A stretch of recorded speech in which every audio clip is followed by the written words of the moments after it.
I remember as a kid, I would sit at the viewing lounge with my mother, and we would watch the engineers hurry to prepare the flights. I would think, where did the planes go? Where are the people going? And my mother would say, son, they are going to Japan, or Paris, or America. But now I know. They all go in search of dreams.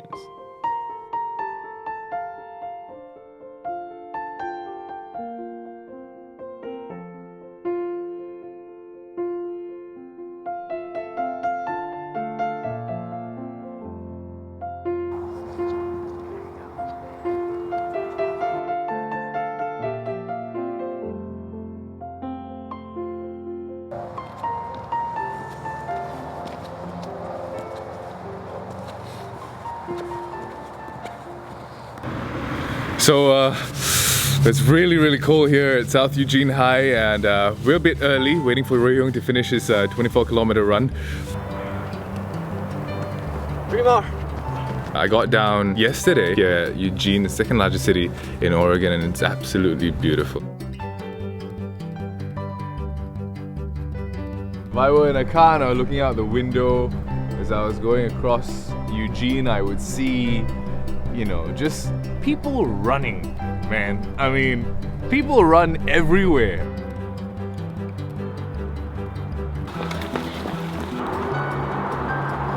It's too cold to function.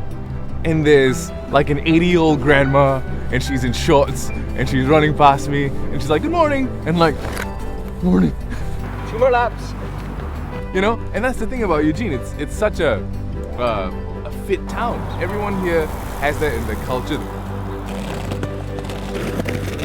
But you know, I can't wait to meet this guy. I mean, so much about him. He broke a 41-year-old record in Singapore, and he did it in July, and he's one of our most promising athletes. I can't wait to meet him. I can't wait to find out what it's been like training right here with some of the greats.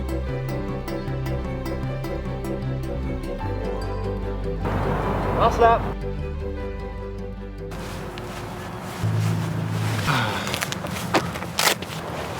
Hi, Divian, right? Ray, very nice to meet you, man. I've heard so much about you. Alright, before we you know, get on with the pleasantries, I'd just like to find out right at the start, okay, how I fare against one of Singapore's fastest long distance runners. Are you game for that? You wanna race? Well, I'm not going to lose, but you know what? I just want to see how much I lose by.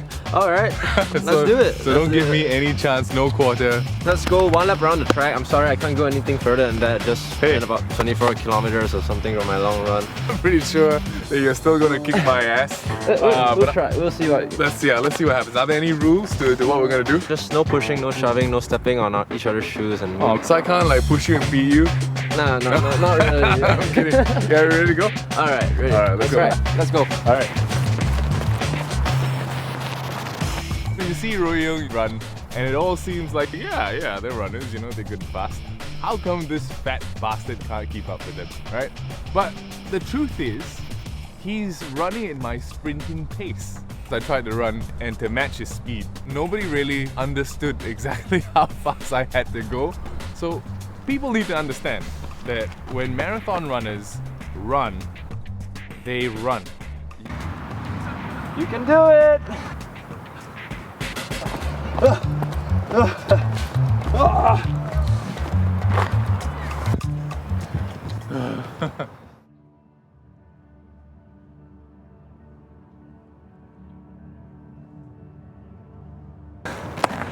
Okay. So, I mean, now I understand the disparity between the both of us, and you know what? It's not the best first impression, but I want to kind of find out why you are the way you are and why you're this good. My name is Soh Rui Yong. You can call me Rui. I was born in Singapore, and I spent 5 years of my childhood in the United States actually, because my dad was in the Air Force. I started competitive running when I was 13. Like before that, I would run at sports day. I would play soccer, so that was running, but it was not structured, no structured training at all until I was 13. I joined the Chinese high school for cross-country training, and I hated it. So that was my first experience in running. I did not finish my first run. Running is one of those things where you don't fall in love with it instantly. It's not the pretty girl in school where everyone is just falling in love over on first sight. Running is like the normal looking girl in class who is just there with you for most of your life, and you don't really notice her until like 2 years or 4 years into school. You know, it kind of sneaks up on you. It's always there, you're always running, you just don't know how much you love it. And it's one of those things where you can't like running if you're not in shape. Like if you're not in shape, you go out and run, 2 minutes later you're hurting, you're tired, you want to stop. And then you hate it. So for me, I began to really like running when I started to become fitter, because I could go for like 30-minute runs. Like I could run 5 kilometers, 6 kilometers and like travel, see the world on my feet. And that was when I really decided that, you know, I really like this, I really like running. So this is your ride, huh? Yeah, her name is Veronica. Veronica, what the hell happened here, man? Oh, it's a third-hand car. Yeah. It's been through a lot. I got it for $880 US. So I mean, you get what you pay for. and this is your work over Yeah. there? So the window doesn't go up all the way. So to get here, that it rains a lot in Oregon, so Right. the water is coming in. I go for the car wash, and Yeah. that water goes in. So like by Did putting you- tape on it, it keeps the water out. Oh, hey, at least you have a ride. As a poor college student, you can't afford too much. I'm from I would say a middle-class, working-class family in Singapore. I'm here on the scholarship from the Singapore government. My mom is a teacher, my dad is an engineer. I mean, I was on financial assistance in like junior college and stuff like that, but we were still pretty well off. We could afford to go out and eat together as a family. We could afford like the clothing, the shoes I needed as a runner. Okay, when I was 10, 11, my mom was actually the Raffles Junior College cross country captain back in her day. Okay. So sometimes she would drag me for a run at Bedok Reservoir. I hated it so much. You know, one lap was only like 4.2 kilometers, but to me it felt like a marathon or something. Okay. Only 4.2 kilometers, but that's still like quite a lot. yeah, exactly. So back then, like to me, 4.2 kilometers was like 42 kilometers. I was like, oh, there's no way I'm gonna make it around this. Yeah, when I look back, it's pretty interesting to see. I might not be as rich as some of my friends, but the fact that I was not as rich as them meant that I had to find other forms of entertainment. So I wouldn't be able to like go to the movies that often. I wouldn't be able to like go shopping or like hang out at expensive places. So we had to find a different form of entertainment, and for me that was sports. That was our very cheap, free form of entertainment. So I guess, yeah, that's where my roots as a runner came from. Like being active from a young age, being active as a form of entertainment. After getting trashed by one of the fastest long-distance runners in Singapore and knowing why, I set off with Rui Yong to find out more about the small 160,000 people city of Eugene, also proudly known as Tracktown, USA.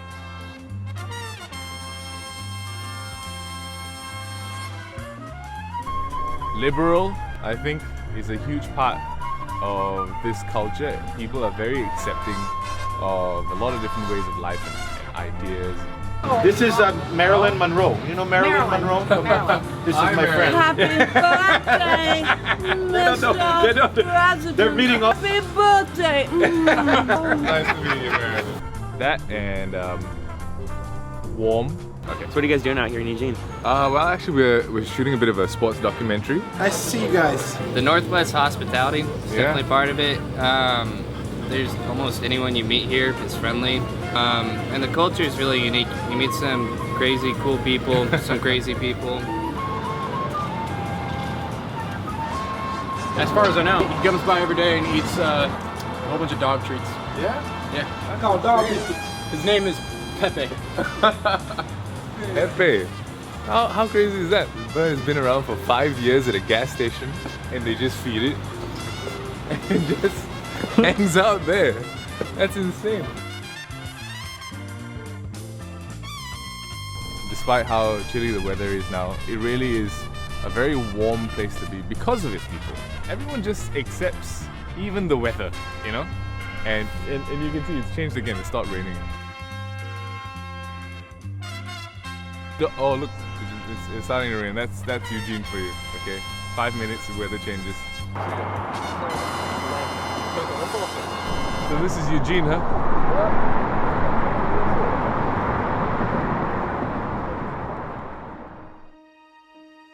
Alright, So this is Hayward Field, the legendary field. Yeah. This is where they host the NCAA championships, the Olympic trials. Olympians, world champions we meet on this track. It's appeared in a couple of movies, Without Limits. Which and I watched, by the way. Steve Prefontaine. Yeah, Donald Sutherland acted as Bill Bowerman, the founder of Nike. I remember in the movie when he ran across and he broke the record. Yeah. Wow. They did the filming here. Very cool. So what does it feel like when you're on the track then? At the end of the day, it's just another track. Yeah. But it's the aura that you get from being on the in this hemisphere. It's a lot down to your imagination. You've seen stuff. You've seen the miracles that happen here. You know that this place is special. It's got a lot of history. I mean, American records have been set here. Yeah. World records have been set here. Liu Xiang has competed here. Okay. Like Olympic champion. I would argue the best track in the world. This tranquil track has hosted some of the track world's biggest triumphs and its worst heartbreaks, and I'm soaked in its history and awestruck by its aura. As I stood there inside Hayward Field, I pondered what it is that makes a place sacred, a field of legends.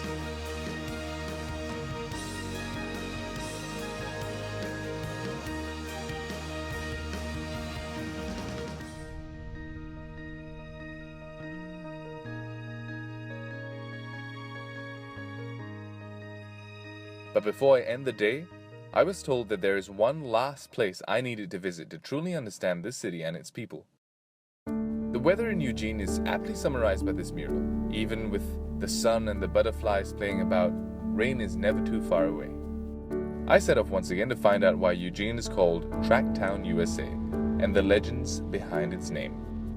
Everywhere I go in this small city, I see legendary track athlete Prefontaine's influence, almost 40 years after his passing at the age of 24. What Pele is to soccer, what Michael Jordan is to basketball, and what Muhammad Ali is to boxing is what Prefontaine is to the world of long-distance running. We reached a hillside where Prefontaine crashed his car and lost his life, forever immortalizing his legacy. So this is Pre's Rock. Okay, well, for me, coming here for the first time in my life was incredibly inspirational. This is the exact place where Prefontaine spent his last moments. I did a bit of reading about this, about this particular place where Prefontaine died. And then this happened in the spring of 1975, right? Yes. He had just come off a party. In fact, early on in the day, he won a 5,000 meter event. Mm-hmm. He was partying with the American and the Finnish people. And he got here, he was driving really, really quick in his convertible. And he was coming up actually from just down the road. Yes. And because it's a really steep and sharp bend up the top, another car came by. Yeah. And in trying to avoid that car, he swerved and he smashed into this rock. The car overturned and he actually was pinned under the car. But by the time the ambulance came, Pre had bled out and he died. Yeah. So that was a really, really sad situation. The Priest Rock is really a mecca for the track and field world. Being taken away from us at such a young age, Pri has touched the hearts of so many. You have athletes from all over the world coming up here, donating their old spike shoes to the cause. To see that, if somebody had won a trophy like this back home, they would treasure it and keep it. But to have a trophy like this placed here in memory of him just shows me exactly how much they still care. So when you say mecca of the track and field world, you mean when I want to practice wushu, I go to China to learn, or if I want to play football, I go to Brazil because that's the heart of it. Yes, exactly. And track and field is right here, Eugene, Oregon. Definitely. Tracktown, USA, Eugene, Oregon, this is the place to be.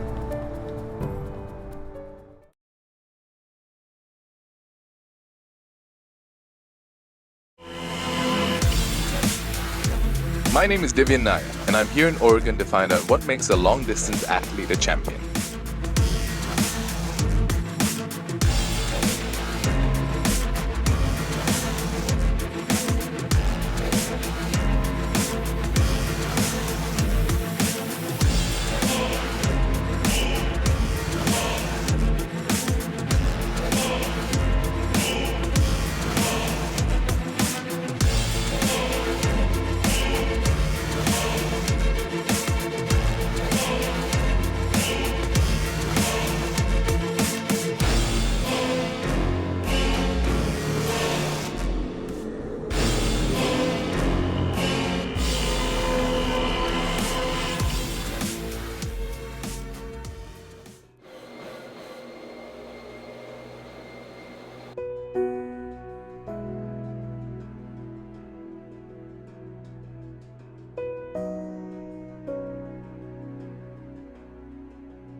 6:30 in the morning, and already Rui-Yong is on his way to training.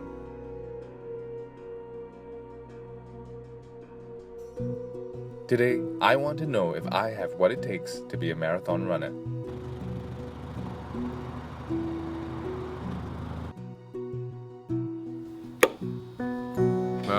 So we're here today and we're going to check out Rui's training schedule, and of course we have a list of exercises over here. It's all going to be, I think, quite intimidating. So Rui's already getting warmed up and I'm going to go join him.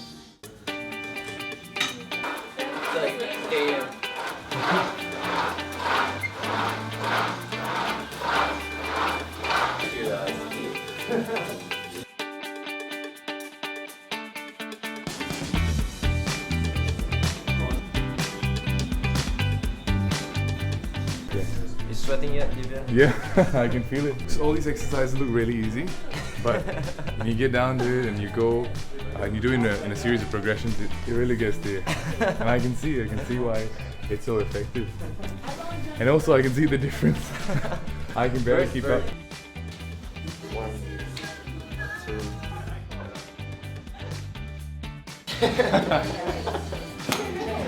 I just gotta know, okay, for each exercise, like, you know, for example, the one that we did, the balancing Yeah, one, balancing. how does that actually affect you when you run? How does it improve your Okay, performance? so when you're trying to balance barefoot, especially, you're building up all these small muscles in your feet. So Right. like the Kenyans, for example. Yeah. The Kenyans, they're famous for running barefoot. Yeah. They are really good at the marathon, the steeplechase, Yeah. all long distance events. And a lot of people in sports science believe that a lot of it is down to basic like muscle development. So when we're Okay. wearing thick shoes from young, Yeah. like, we don't have that muscle development, that stimuli in all small muscles in our feet. Yeah. So the Kenyans, they get hurt a lot less often than we do. Okay. They can train for longer periods of time. Okay. They can train harder, Yeah. stay healthier, and I think that's part of what makes them Yeah. really good. Very interesting, because I read about this as well, and wearing shoes actually, you know, destroys our ability to naturally Yeah, move. they protect your feet, but Yeah. it's like, let's say you put your arm in a cast, like protect your arm. Yeah. But if you don't take the Use cast it. off, yeah, Exactly. your arm muscles degenerate. Okay, okay. You know, I usually do major strength training, like Yeah, bench bodybuilding. presses. Yeah, I can tell. Yeah. But this is very different. This is a lot of stability. It's a lot of form. Build power without building on the bulk. Yeah. So to make it, you don't want to carry the extra weight when you're running like a full marathon or a half marathon. Okay, so I mean, we've done a couple of exercises. In a second, I have to say, like, I feel wiped. Oh.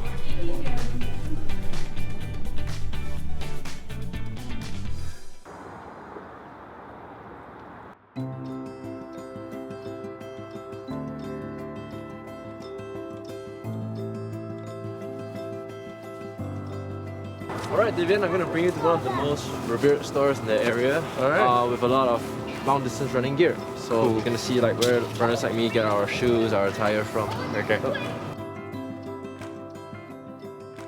I noticed there's, you know, an amazing array of history that you've got on your walls here at the Eugene Running Company. We've really gained our reputation as Tracktown USA because we've held the Olympic trials, Yeah. selecting our Olympic team for the Olympic Games in 1972, 1976, 1980. We've held it again in 2008, 2012, and of course we're going to select our Olympic team in 2016 here in Eugene. So that flag, to me, indicates really the beginning of Tracktown USA.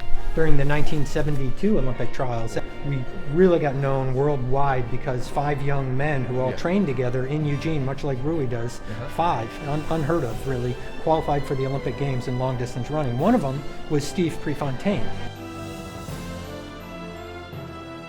I would love to try something here. Is there anything? I think we should start with a gait analysis and figure out how you naturally run, because the goal for me is to figure out what your natural biomechanics are and provide running shoes that are going to help optimize your running.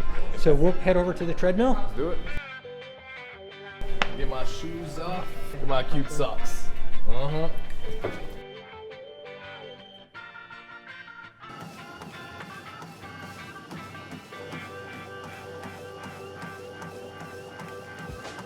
Alright, Divian, keep it up. Relax, man. It's just a gait test. You look smoother already. When you make initial contact with the ground, you're toeing out or everting a little more than ideal.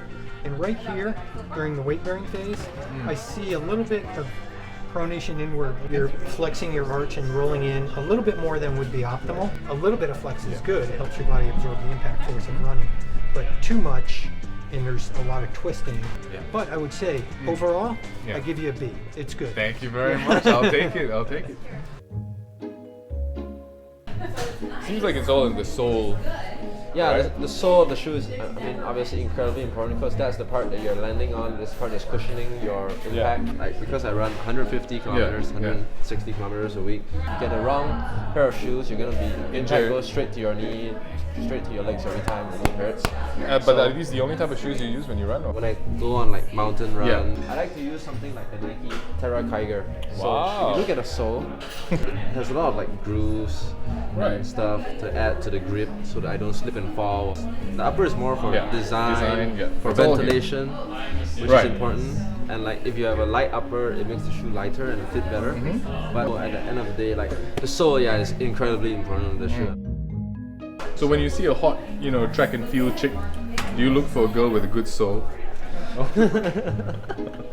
Okay, let's not start with that.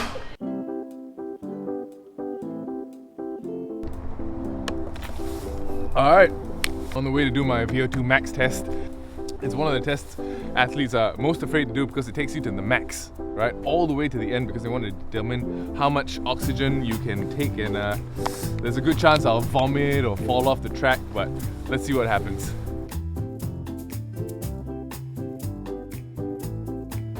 The Bioman Sports Science Clinic is located within the University of Oregon, where scientists research on the optimization of health, fitness, and the well-being of athletes.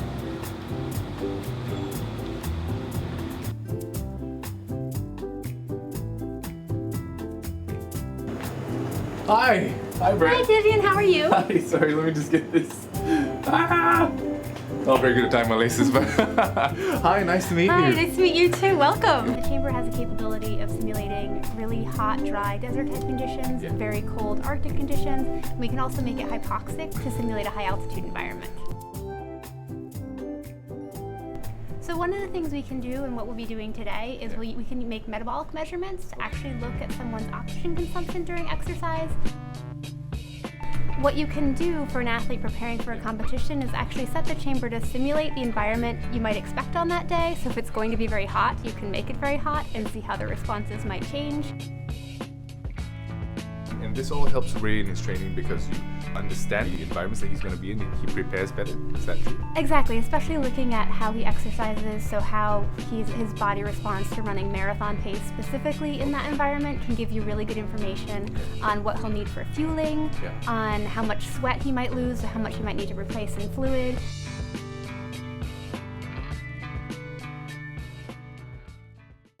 And then get it going at 6 miles per hour.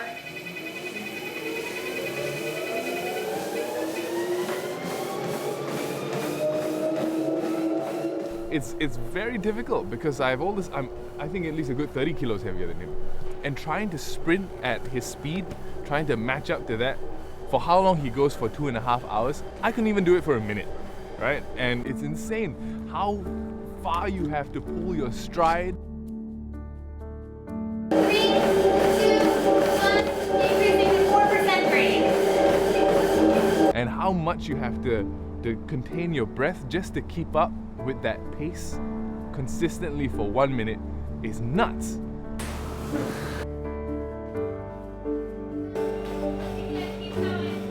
Increasing to 6% grade. Climb that hill. Come on, you got this. You can do it. Nice job, Divian. Keep it up. Come on. Give me a minute. You got this. When I saw Divian on the VO2 Max machine, honestly, I had a lot of respect for him because like he has not done long distance running in his life, and then seeing him like jumping on a treadmill, running seconds at my 30 seconds to a minute at my marathon pace, just to see what it was like to experience what an elite athlete goes through. I think that was something that I really respected, and yeah, I liked watching him do that.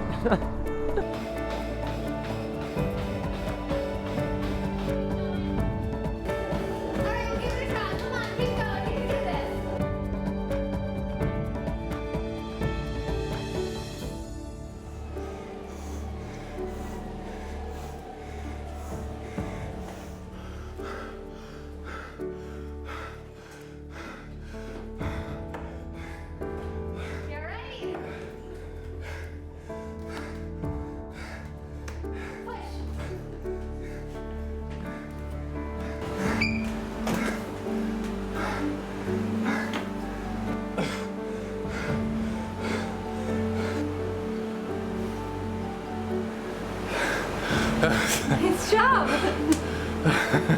Okay. So you can see here, you maxed out at 6 miles per hour, 6% grade, which is good. And what we're looking at for VO2 max is that you see it increase and then it comes to a plateau where it kind of levels off. Right. 41.3, which if I look at the age predicted, so for the top 1%, it would be over 61.2, which is the range that Rui Yong is most likely in.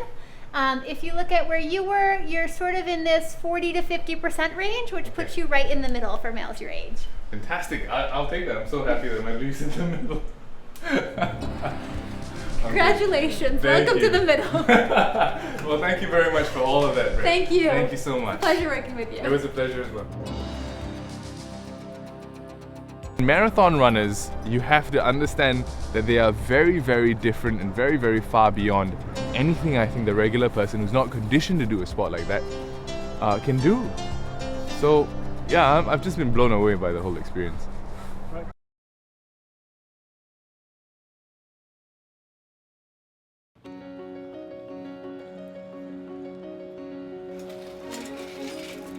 Many of the world's best athletes all come from Kenya. And the reason why I couldn't go to somewhere like Kenya is because what I wanted to do was to come to a place which was both good for education and for running. In my opinion, the University of Oregon has the best location in the world to get a good degree in business administration with a concentration in sports business and also to become a good distance runner. As athletes are, because of how focused and determined they usually are, I was a little bit worried that he might be just a bit one track, but no, man. He's just one entire package. He's a smart guy. He's very determined, very focused. So what's happening next? Oh, we got a class to go for, marketing research, so come see what my class looks like. Sweet. It's been such a long time since I've been in a classroom, and I must say I have no idea what the lecture is on about.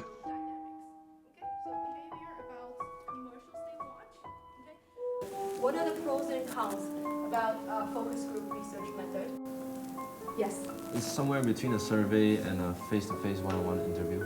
So it's more efficient than, let's say, one-on-one interviews with 10 people. Very good. So peer pressure, we talked about that, okay? So what I'm doing now is like a business administration degree, but at the end of it, I specialize in sports business. So I take specialized classes like sports business, sports marketing, sports sponsorship. So all this ties into the fact that when I graduate, I want to serve the Singapore sports community in more ways than just being a runner. Like being an athlete is so much more in today's modern world. Like you have to be a good role model to kids. You have to market yourself well.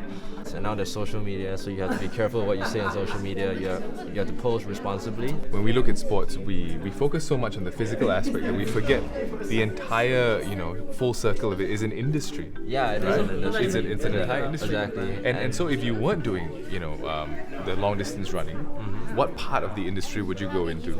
When I get my degree, I'm gonna go home and have a 5-year scholarship bound with with Sport Singapore, previously known as the Singapore Sports Council. Right. We're trying to cultivate sports as an active lifestyle, Yeah. a healthy lifestyle. Heart disease, obesity, and all this stuff can be tackled with a strong sporting culture that encourages people to go outdoors and exercise in their free time. From my conversations with Rui Yong, I realize he's well-footed in reality. Athletes have a limited productive lifespan, and I'm happy and relieved to see one who realizes the importance of education. I really enjoyed it. I felt that it was going to tie into my future career so much more, so much closer. Okay. And that's when I decided to make the switch, and it worked out well as both a student and an athlete.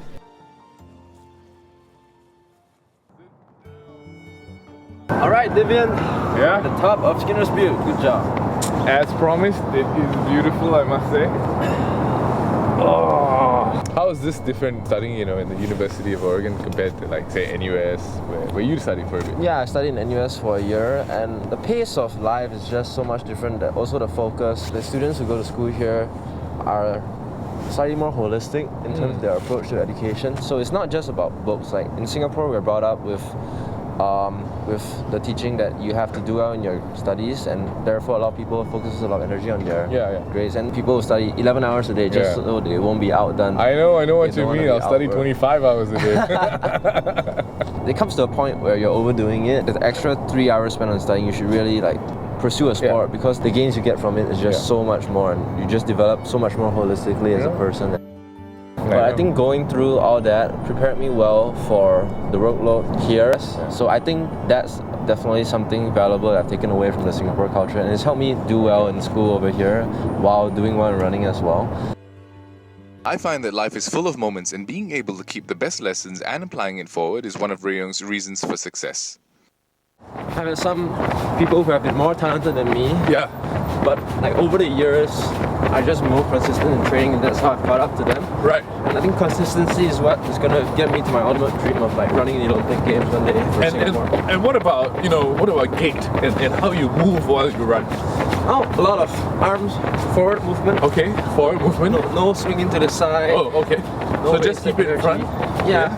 And I like to try to land on my forefoot, but that way there's less of a braking force when you run. Okay. Try not to land on your heels too much. And also, this is something that I learned from Mr. Stephen Lim, who was my coach back at the Raffles Institution. So, for both your arms, like pretend that you're holding an egg in each hand. Oh, okay. So, thumb touching the forefinger. Yeah. This way, holding an egg, so you can't crush the egg. Correct. Okay. So by doing this, you're relaxing your arms, shoulders. I feel it. Yeah. Yeah, you feel it, right? Yeah, because I used to like Yeah. So sprinters, you go like this. Yeah. You waste energy. You hammer, but you can't really do that over a extended period of time. Yeah. Okay. So by doing this, you relax. Yeah. Relax your neck. Relax everything, and being relaxed is the way to do well as a distance runner. Okay. Moving forward. All about saving energy. Yeah, exactly. Being relaxed and saving energy. Alright. Great. Look, you're running faster already. I'm not running, I'm just falling downhill with a bit of style. Alright. Injury prevention is key to a consistent training regime, and Rui Yong has another trick up its sleeve. One that involves a certain amount of exotic torture.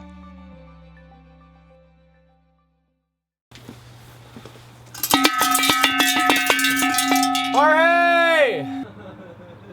Yo! How you doing? Hi, very nice to meet you, sir. So Jorge is my physical therapist. Yeah. He's the best in the business when it comes to recovery, athlete performance, and he's the reason why I can run like 160 kilometers a week. So you complaining about your right gluteus, right? Yeah, my right glute muscle has been tight for about a week now.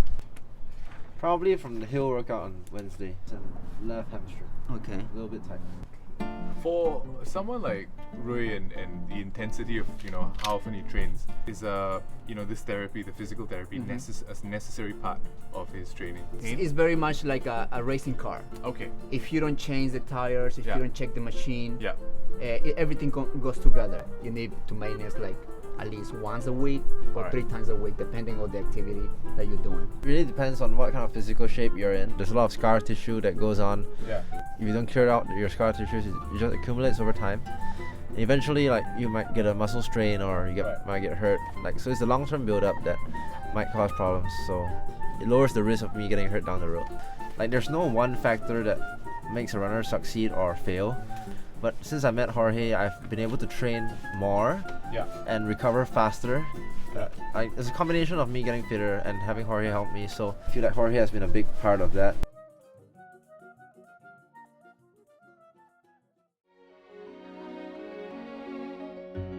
Because I live here by myself and eating out can be expensive if you do it all 3 meals a day. So it's important to learn how to prepare food by myself. For example, I can get a big pack of chicken for less than $10. I can eat it over a couple of days. So yeah, it's survival skills as well. One thing about Singapore, which is good, we can get food for $2.50 or $4 at the local hawker centers. I never cooked my own meals in Singapore because it was just cheap. It's cheaper to eat out. So coming here, actually, one of the life lessons I've learned is how to take care of my own nutrition. Right. Because when I prepare my own food, like, I know what's going into my own food. I make sure there's not too much oil, there's not too much fat going in, or too much salt. So in this way, like, I control, I make sure I eat enough, I make sure I cook enough, I cook the right food, the right vegetables, and I get in the right nutrition. Wow! Alright, Divian. Look at that! Wow! Here you go. Looks really good, man. Thank you. I felt the difference when I start eating fixing my own food, I felt so much difference. I feel so much more energetic during training. I recover faster between workouts, and yeah, I put it down to having the right nutrition. Because as a distance runner, you're running like 20, 25 kilometers, 30 kilometers as you go. It's very important that you have the energy to do so. For example, I like pasta because pasta is a carbohydrate with low GI, glycogen index. So it gives off energy slowly over an extended period of time. For example, as opposed to rice. Or a candy bar. Like a candy bar is a prime example of a high GI food product. You just sugar rush. 5 minutes later, it's gone. This is amazing, by the way. I'm not even kidding, man. Like, I would pay good money for this. As a distance runner, you don't want a flash of energy. You want like sustained energy over a period of time. And the most obvious comparison will be comparing a sprinter or a powerlifter to a distance runner. So I mean, one of the most famous diets in the world is Usain Bolt and his chicken nuggets. When he won the 100 meters in the Beijing Olympics, they asked him, "What do you have for lunch today?" And he told them chicken nuggets. So as a distance athlete, your nutrition needs are a little bit different. So for sprinters, protein is a lot more important because they need that power for the muscles and all that. Whereas for a distance runner, you're running like 25 laps on the track or 42 kilometers on the road. It's a very different set of fueling and very different set of energy systems.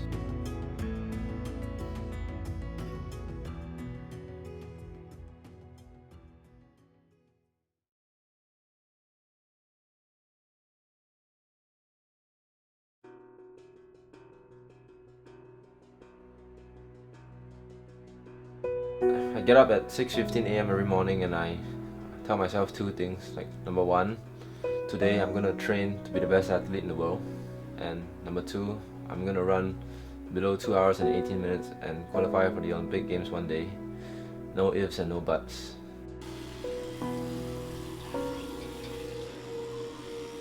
As I get ready, I prepare to leave the house. I throw on the clothes that I feel represent my mood the best. If I feel like wearing red, I'll wear red because if I wear something that I'm comfortable in, I feel happy and I can enjoy my runs better. Hey, morning. Morning. Freezing. Yeah, it is.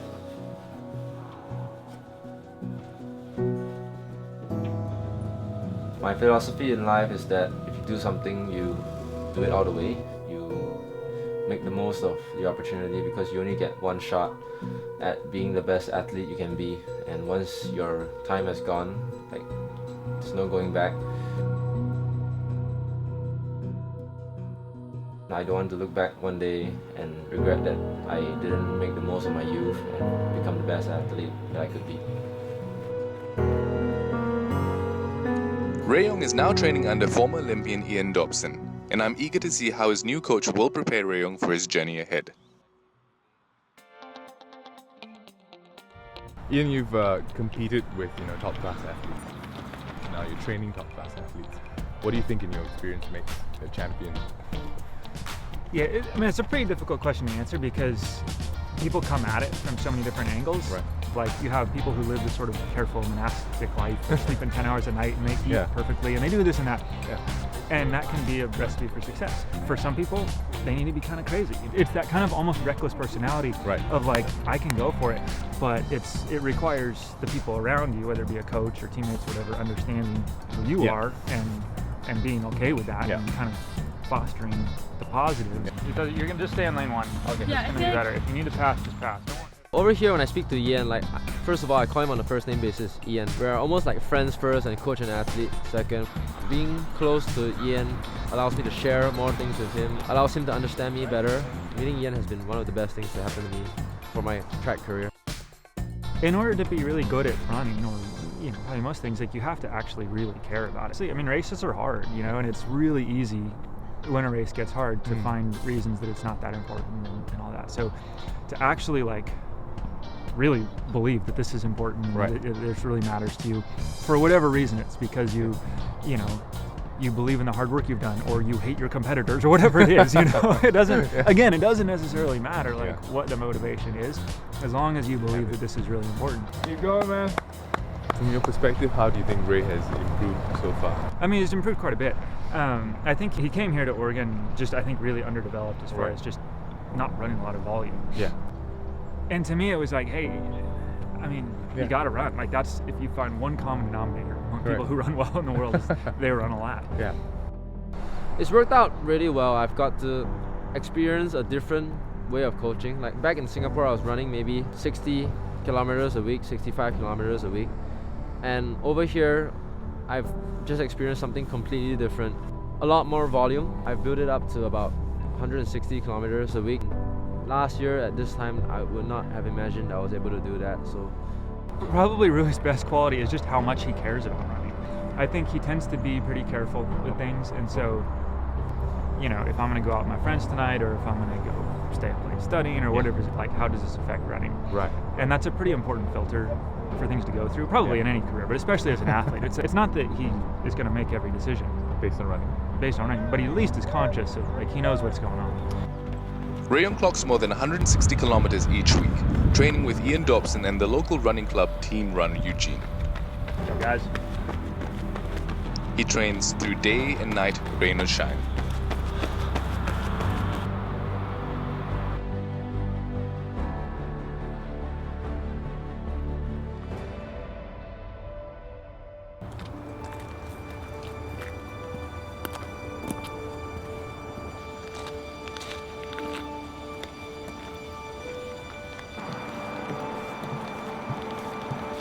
Are you getting this? It's hailing right now. It's so cold, it's actually hailing. This is the first time in my life I've seen hail, and I'm just hoping that they don't get too big, because I want to like survive this episode. Yeah, we're gonna talk to Alexi Papas, and she's one of Rui Yong's favorite person to train with. She's certainly very impressive, right? She's the 7th fastest female runner in all of America for her event. That looked fun. I mean, do you feel it? Do you feel the cold when you're running against the wind? Our skin is Look at your hands. Is that because of the cold? That is, yes. Probably should have worn gloves on a day like this. It's like having a wetsuit. I don't know what I'm saying. like, see, when she trains for the 5K, that's similar to the pace that I'll try and run for 10 kilometers. And when she trains for the 10 kilometers, it's similar to what I would run for the half marathon. So we can actually do a lot of training together. Like, we run 150, 160 kilometers a week, and we do like 90% of it together. Like, we morning and afternoon, like, we run with each other twice a day. It's just so much easier when you know, like, you're going out to meet somebody for the run, rather than like stepping out into the rain by yourself. It's a lot more challenging. It must help a lot. Do you think it's very difficult to find, you know, good synergy like that in a training partner? I mean, I think, like, with running, since it's such a mental sport, it's something where you can only help a teammate if you can trust them enough to be in pain around them. Wow. And be honest about that pain. And so when I'm going through a rough patch, he's like, okay, I've got this. And even though I'm still carrying my own legs and he is carrying his own body, we are in a way like helping each other. Yeah. So I'll like focus on his breath or focus on his cadence, his pace, rather than my own. By doing that, we've learned to like let each other kind of hold that pain and help us through it. And I think that's a really special gift. Something that I think Rui and I share is that we really try to embrace that moment, like the moment where something starts to get painful. Instead of like feeling sorry for ourselves, I think we've tried to learn how to move past it, run with it. And that's really what separates, I think it's what separates people who enjoy the sport and who excel in the sport and those who feel like they're not capable of doing it. I think the hardest thing is being like so nervous about what you might do. Okay. So knowing that you can do these incredible things, but it's going to take a bravery that borders on failure. If you're pushing to that limit, you are always almost over the edge, and so is like scary. Yeah. Alexi's words made me realize that the pressure that an athlete goes through may be more than the physical pain they have to endure.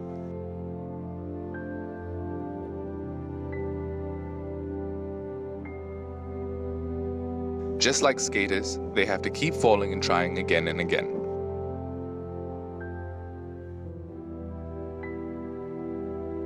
But no matter how many setbacks you go through, As long as you pick yourself up just one more time than you fall, you may just see something come around. When you lose a race, after all the hard work and the practice and the countless months that you've put into it, you seem to have this will to persevere. Where does it come from? Well, like what you said, it is really tough. Like boxers, we train for months on end, focusing on this one day, and then when we step in, it's like 2 hours and everything is on the line. This one that was pretty disappointing was that I went into the 2012 ASEAN University Games. And I knew that there were two guys who were definitely better than me, but if I ran well, I could beat everybody else in the 12-man field. So I went into the race and I took the lead from the gun. I knew that if I ran to my full potential, I could burn off everybody except these two guys. And I did. After 17 laps, it was just the four of us in the front pack. So out of the four of us, one of us was not going to get a medal. So Agus Prayogo and Nyon Van Lai, these two guys from Indonesia and Vietnam, they went past me. I'm like, okay, these are the two guys who are going to get gold and silver. I need to focus on getting the bronze. So this guy from the Philippines, his name was Rafael. Rafael tried to pass me and I just cut him off. Where was this? This was with 8 laps to go. Relax. Okay. So for 8 laps, we were dueling.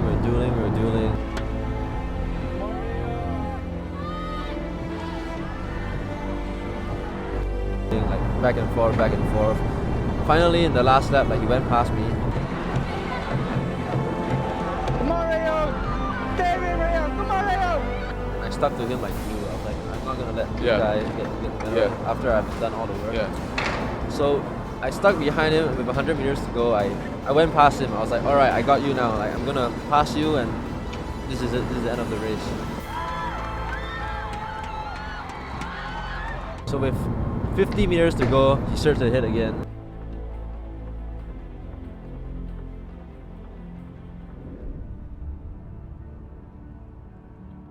And he beat me by a second.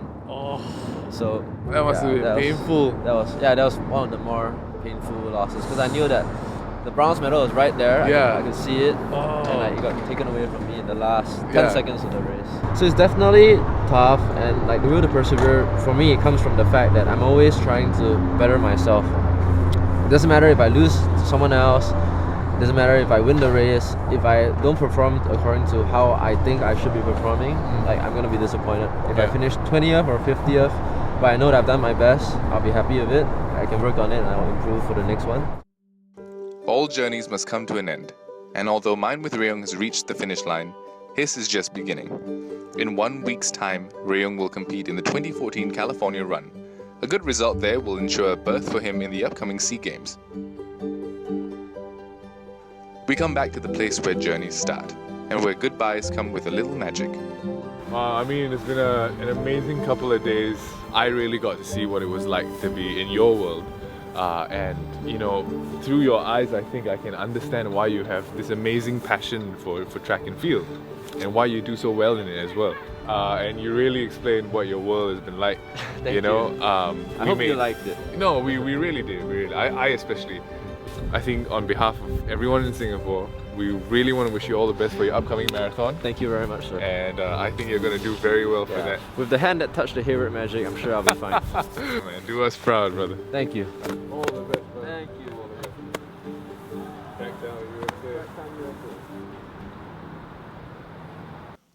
Rayong arrived for the race of his life on the 7th of December 2014. Having spent all his life training for this day, there's no turning back.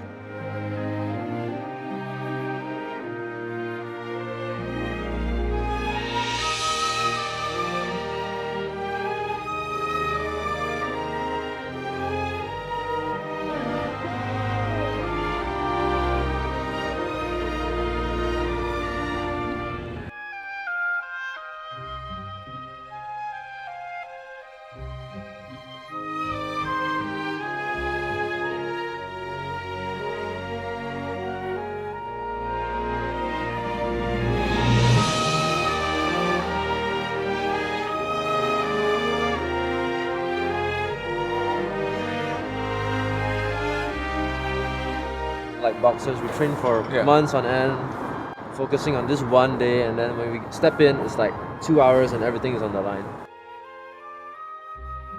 I knew that if I ran to my full potential, I could burn off everybody except these two guys.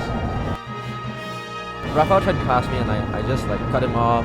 So for 8 laps, we were dueling, like back and forth, back and forth.